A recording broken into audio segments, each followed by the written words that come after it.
Are we on? Hello, there we go. Been up here enough, I know what it sounds like when it's working and not working. Lane Kiffin's coaching resume includes 10 conference championships, 8 bowl victories, 4 Heisman winners, and 3 national championships. Last year he led Ole Miss to a 10-win season. The University of Mississippi's second Sugar Bowl since 2015. He is the first Ole Miss coach to win his first 2 Egg Bowls since Billy Brewer did the same in 1983-84. As I was beside a lake in upstate New York on a phone looking longingly at the ability to be on the water, Lane was texting me pictures of he and his son Knox fishing and he and his pet lab Juice on a jet ski. You may be aware that Deadspin has named Juice as the best Twitter account in sports for the summer of 2022. University of Mississippi head football coach Lane Kiffin.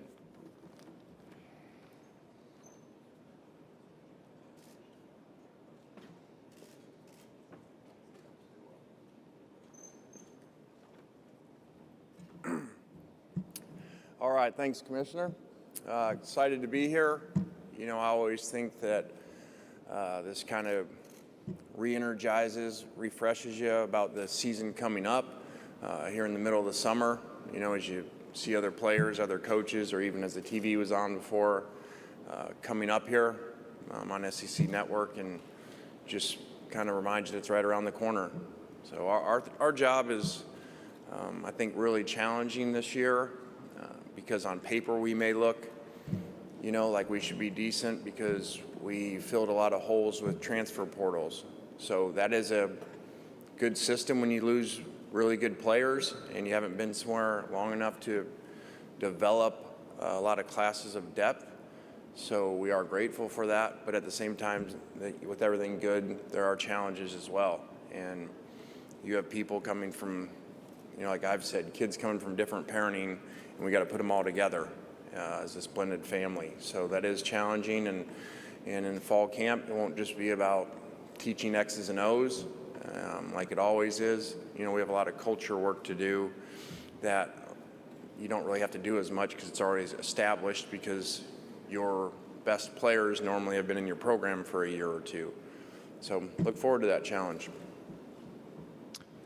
All right, thank you, Coach. If you have a question, please raise your hand. Jack, Jake, or Preston will get a microphone to you. Again, please put the microphone up close to your mouth so we can hear you, and give your name and affiliation. Coach, we're going to start right here in the center, about halfway back.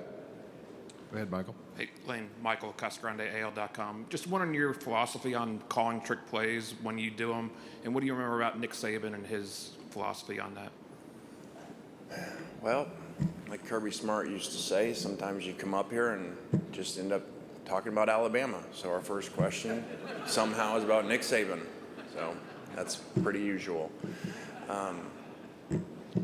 Trick plays, I don't know. I think kind of offense has evolved so much from where we used to be that in a way, maybe you don't run as many because, you know, we're not quite the same as we used to be as far as setting things up as much, because so much is about tempo and how we do things. So I would guess, you know, analytics on trick plays would show maybe we don't do as many as we used to. And Coach kind of was with trick plays, kind of like, you know, fake kicks. Like it had to be a discussion a lot of times right before. He would want to know that week what was in and why, and a lot of times you'd, you know, run it by him before. So, and if they worked, he was happy. If they didn't work, you got ass chewings. All right, Coach, we'll go over here on the right side, about midway back in the orange. Coach, Ryan Lavoie, Sports Call Auburn, this way. Ryan Lavoie, Sports Call Auburn. Your offenses have been well regarded for a long time now, and you just lost a quarterback in Matt Corral who you had a lot of praise for. When you look at Jackson Dart, how do you think he's coming along learning your offense? And just in general, do you think your offense is a difficult one to master?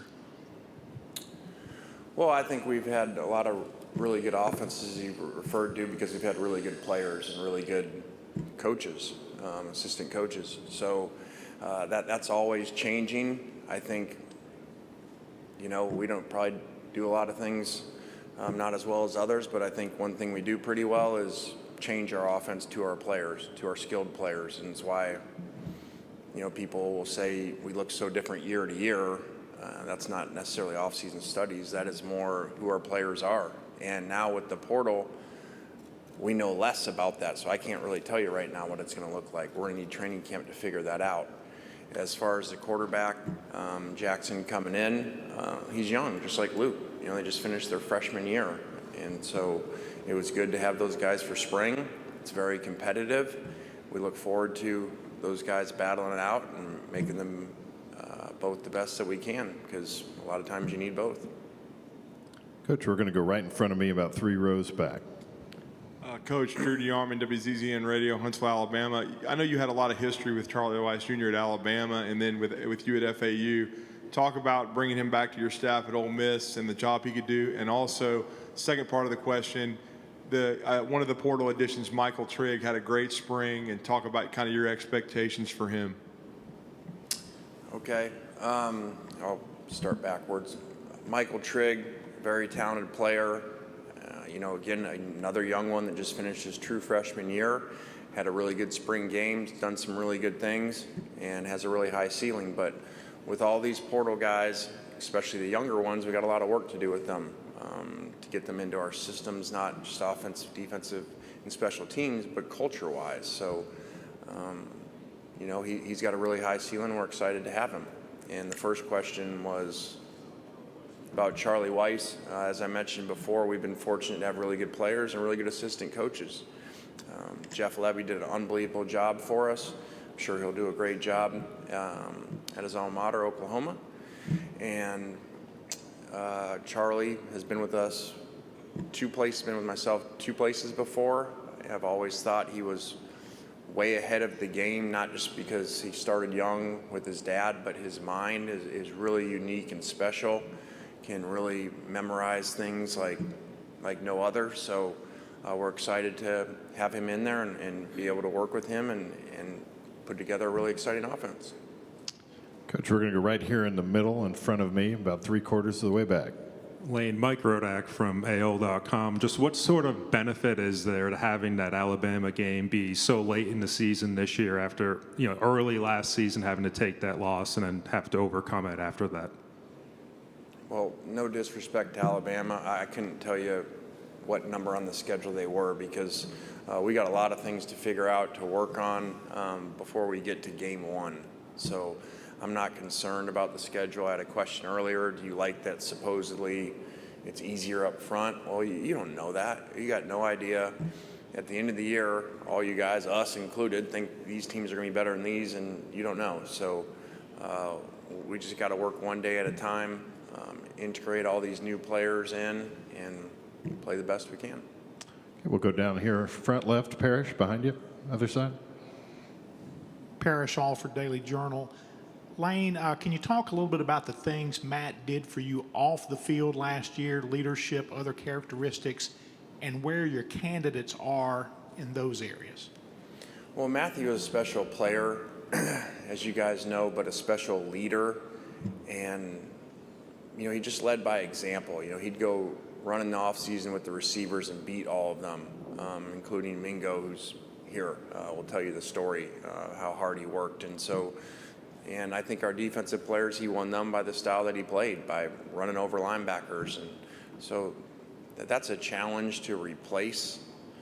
And so that won't just be quarterback. I think you got to have great leadership when you lose somebody like that, and you have young quarterbacks coming in regardless of who wins it, for other people around him, around that position, to step up.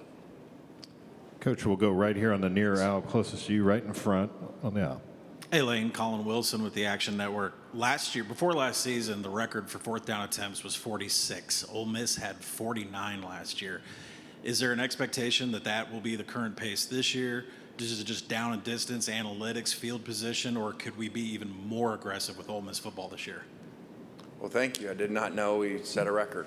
So now I know we have the most attempts in the history of football. So I used to coach for Pete Carroll. He said, don't just do things really well, do them better than anybody's ever done before. So at least I know that stat. And I think that's an interesting stat that when you talk about recruiting and players and once they get there, we sell too that we believe in you. And that's why it's not just, analytics, that's a huge part of it, but it's the players feel that we believe in you, that we put you in those situations, that we play so aggressively. And, so I can't predict what that's going to be like year to year as far as fourth down attempts, but, it's not easy. And like anything, if everything was easy, everybody would do it. So I get a lot of coaches don't follow the analytics because it's very hard for that press conference afterwards or that stadium to turn on you when it doesn't work. And the Alabama game the last 2 years is a perfect example. The first year we play them, we make a bunch of them, and everybody's saying, oh, that's great, and then the next year we don't.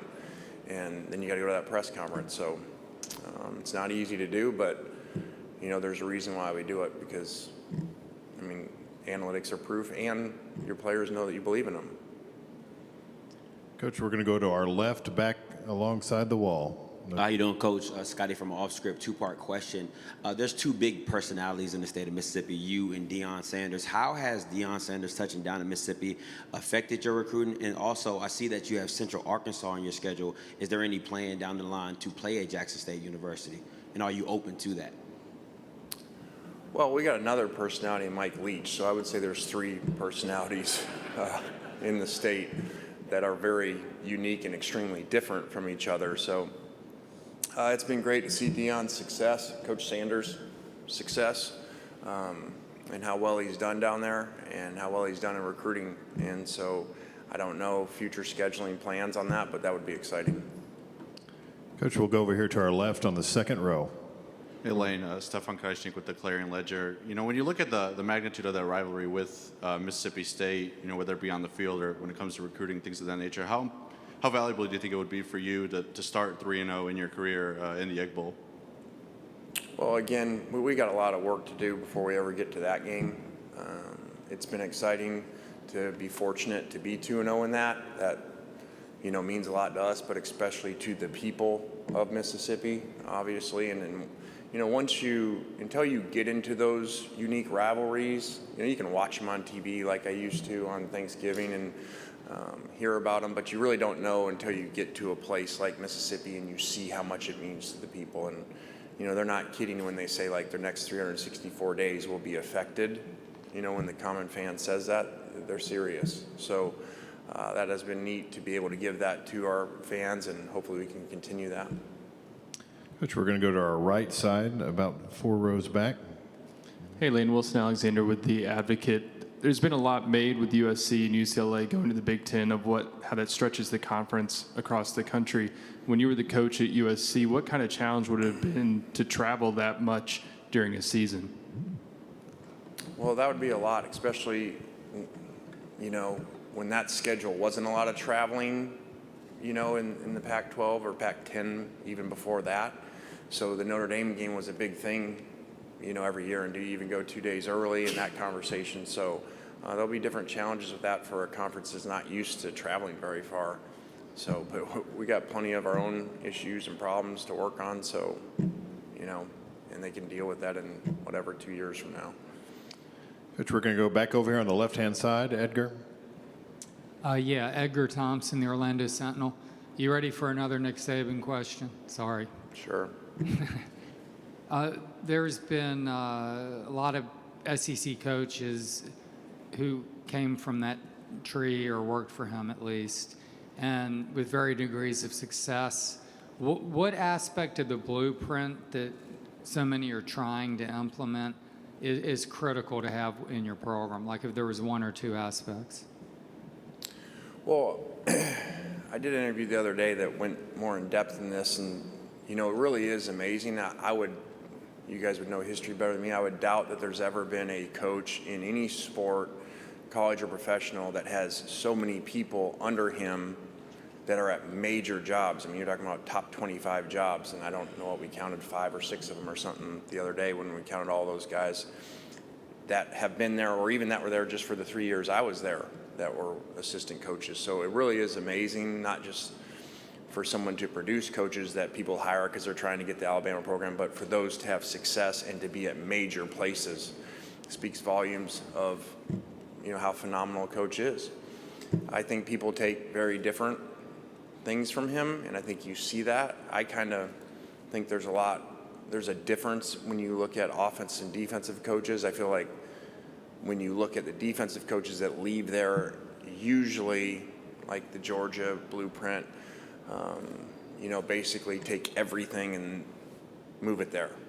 And because that's a big part about Alabama's program, whatever year you were there, the defense was the same and it hasn't changed for the most part. And I think the offensive head coaches leave, whoever, Billy or Sark or Locks, and the program looks a little different because they usually have their own offensive flair that they end up running. But I'm sure everybody probably takes, I would think, his organization, his commitment to the program, and try to model his discipline that he has within that. Coach, we're going to go down here to our right-hand side, second row.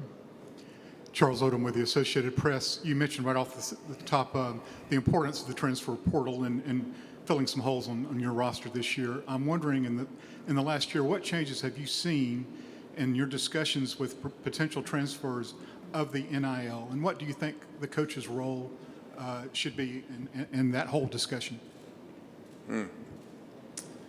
Well, what should the coach's role be in that discussion? I mean, I think ideally, if we're going to be in an NIL world and somehow you're going to do it right and it's going to get capped, so that there's some way of controlling it and keeping playing fields close to the same. Otherwise, you're just going to have these glaring differences within Division I football based off of what I've said before, their salary cap. I know it's not really the right word. And ideally, I would think that the coach should be part of managing that. That's how you would want it done, but I don't know if it'll be that way or whatever. So that's just how I would do, and that's based off of look what happens in professional sports. There's salary caps, and the coach and the general manager / owner manage that. Coach, we're going to go right in front of me. About Because three rows away. the other thing about that too is if it's not, I would say, okay, well, why would you put it that way when coaches aren't supposed to be involved in that? Well, you got a whole other set of problems. If you got boosters out there deciding who they're going to pay to come play and the coach isn't involved in it, how's that work? I mean, they could just go pick who they want and pay them however much, and then are they going to tell you, the boosters going to tell you who to play to? And then when they don't play, how's that going to work out? So, again, this was not thought out at all, in my opinion, and has created a massive set of issues, which I think when people really thought about it, from a coach's standpoint, could have predicted this was going to happen. All right, we'll go straight down in front of me, 3 rows back. Lane. Right here. Lane Kiffin. This is Lane Higgins from the Wall Street Journal. Cool. I had a question for you a little bit about recruiting and how it has kind of changed to be, more of a photo shoot or a, experience. And you've had, Rolls Royces on campus. You obviously have a very cute sidekick and Juice. Can you talk a little bit about, why you've chosen to kind of implement those things and kind of lean into that aspect of college football, even though it's, very much has nothing to do with what the actual product on the field is going to be? Because I think for you guys that have been around me or listened to me, we don't sit around and complain how things are and how they should be. Yeah, ideally, shouldn't be picking places off of what your photo shoot is or what car they're taking pictures in. There's a lot of things that I wish were different, but it is what it is. Just like Coach Saban wants rules changed about hurry-up offense. Well, he adapted. So we don't sit around and worry about that. I think we try to be creative. We kind of have a saying, we don't think outside the box, we just create a new box. And so if that's what kids care about and look at, then, we don't do things the way they were done before. And I think that's how we would operate anywhere, but especially at Ole Miss, you need to be that way to have a chance. So like the commissioner, I didn't wear a tie today. And he's like, man, I've always wanted to do that. I'm like, well, don't just do things the way they were before. He's like, I was waiting for someone to do it. So maybe the commissioner won't have a tie next year. Because why are we supposed to wear a tie? Just because it was done before? Doesn't really matter. All right, we're going to go midway through this mid-aisle. Learn on the aisle. Hi, Lane. Aaron Gershon from the Cats Paws in Lexington. Kentucky is the cross-divisional game this year. What do you remember about that matchup a few years ago in 2020, and what's impressed you with how much that program has changed since when you saw them at Tennessee? One day they're going to make you guys stand up because half the time I have no idea who's asking the question, so I just look around. So that was a great game at Kentucky. We were brand new. That was the strange COVID year. So not only was it our first year, but we didn't have a spring ball, and all of a sudden we're playing games. And what a crazy game to go down to the wire like that. Coach Stoops has done an unbelievable job. At a place that isn't traditionally winning 8, 9, 10 games. So I always think that's really cool and special when someone can do that. And like I said before, doing things better than they've been done before, and I would think he's probably in the best run of the school, I would guess. So we'll have a set of challenges there. He's very good on defense and very complicated, and I know they've had really good success running the ball, and we're very creative offensively watching some of their games last year and did a great job, especially with some NFL concepts involved. All right, we're going to go coach right in front of me. Kirk, third row back. Kirk Bowles from the Austin American Statesman. I support the no-tie look, by the way. There you go. USC, UCLA, Texas, Oklahoma, 4 huge brands. 3 of them really not at the top of their game right now. Do you think they all 4 know what they're in for joining these 2 power leagues, and you think they'll struggle for a while? They've been playing in great conferences and against great opponents, and so I just say how it is. I don't know that there's a huge jump into the Big Ten. I think going to the SEC is a whole other animal. And I think the draft picks and national championships prove that coming out of the SEC. And I just said it's a different world. They've said it for a long time. The SEC just means more, and it does. And it's just different. It's ahead of the game. And now, over the last 5, 10 years, the players have started coming that didn't used to come from the Northeast and the West Coast very often at all. And that transition, I feel like, started with Alabama especially, and now they're coming to the SEC. So that's a big challenge. So I know everything obviously is about money nowadays, or else teams wouldn't be going with these, playing all over the place and breaking up these awesome traditions. So, the coaches got to deal with it and get ready for a different world. Coach, we're going to go right here on the far right, front row, just right over to our right. Thought I'd stand up for you, Thank just you. like you asked. Front row is a little easier on that part. Yes, sir.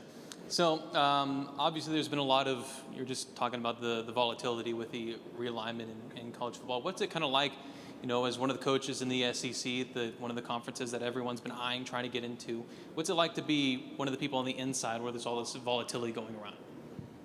Well, I hadn't really thought about it that way. I've said, just like I mentioned, the SEC is the top of everything. And, so people are always trying to chase the SEC and figure it out. So I don't know the history behind the moves, but I'm sure it had something to do with the SEC starting the unique moves for that to happen, for traditional teams like USC and UCLA to move like that. So not that my opinion matters on it, but I don't like that. I think that that's really, there's so much tradition, and when you go to places, and you've been at USC, you've been at all these different places, you see how passionate fans are about certain things and what matters and rivalries, and for those to be dismantled for money is kind of a shame. Okay, we have time for 3 more. We're going to start right over here on our right in the middle section. Connor O'Gara, Saturday Down South. Excuse my tie. Apologies for that. Lane, I saw that you signed a mustard bottle earlier. Have you signed a lot of those in the last 9 months? I did sign a mustard bottle. That was the first guy to come up, which I think he had Alabama shirt on, so I was a little confused there. And so, yes, I've signed a lot of mustard balls and golf balls, which normally I haven't. So it's been a unique off season. Okay, we're going to stay over in that. And I'd like to say on the golf ball, which goes back to the first pitch, which I threw out for the Tennessee game, and we got swept by Tennessee and didn't play well, and everybody thought it was my fault. I had a plan. I wanted our guys to stay humble and not play very well, and then we'd go win the national championship in baseball. So I'd like to say that was a plan. So all the Tennessee fans that were all excited about sweeping us, there was a plan. All right, we'll go over to the same section midway back. Go ahead, sir. Here's the mic. Hey, Coach, over here. Drew Barrett, ESPN, Arkansas. Last year, not only one of the best games y'all played in, but as far as the SEC in general, was against Arkansas. What are your thoughts about the rivalry with Arkansas and it becoming possibly one of the big marquee rivalries in the SEC? Well, that was an exciting game, and again, it just shows you can't predict year to year, week to week. You got no idea how games are going to go because that game was completely different than the game the year before with them in a low-scoring game. So that's an exciting rivalry, one that means a lot to fans as well. And Coach has done an unbelievable job there, turning around a program that we got there at the same time, and had really struggled. It wasn't like Arkansas was losing, most of their games close. So to see the turnaround that Coach Pittman did is really amazing. Hey, Coach, we'll go right here on straight in front of me, about midway back in the blue. Joe Goodman, AL.com. 1 year into NIL, what have you found works with NIL? What doesn't work? And you say college football is all about money right now, so how have you managed that in your program? You mentioned maybe there needs to be general managers, but have you kind of delegated that responsibility to someone already, or how have you gone about dealing with that? Well, the first question is the keys to NIL and how do you do well at that? You have really good boosters. That's how you do well at it. So I'll say what other people don't say, as you know. So it's like a payroll, in baseball. What teams win over a long period of time? Teams that have high payrolls and can pay players a lot. So we're in a situation not any different than that, which is what I'm not saying I'm sure other people said it. I said it day one, you legalize cheating, and so get ready for the people that have the most money to get the best players. And now you have it. So it is what it is. And as far as a general manager to manage that, we aren't allowed in the current system to manage what they make. So there isn't, we're not there yet. And I don't know that we ever will be. That's just what I said it should be, because that's what any other, professional sports, which is what we are now, does. All right, Coach Kiffin, thank you for your time. All right, guys, thanks for coming. Appreciate it.